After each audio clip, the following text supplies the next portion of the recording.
এই যে এটা হইলো আমার মা মিসেস রহিমা বেগম, আর এটা হইলো আমার ভাই মানে সৎ ভাই, মানে আমার বাপ একটা বিয়ে করছিল বরিশালে, ওই মা মারা গেছে, পর আমরা নিয়ে আসছি। আর এটা আমার একটা বোন, পরিচয় দাও। আসসালামু আলাইকুম ভাবি, আমি আসমা। সবার চোখেই চশমা, কারণটা কি গো? ফ্যামিলি ট্র্যাডিশন একটা গাইবি কারণ আছে, আমার বংশটাই হয়ে গেছে সানগ্লাস বংশ।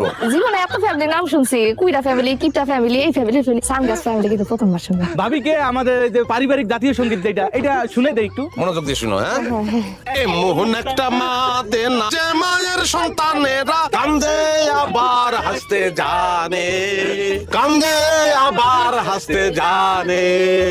এমন একটা মা দেন যে মায়ের সন্তানেরা কান্দে আবার হাসতে জানে, কান্দে আবার হাসতে জানি। কান্দে আবার হাসতে জানে। আমি কি দেখতেছি? উঠো, তুই যাবি। ছয়টা মাস প্রেম করছি, এমন বলদের বলদ আমি 6-6টা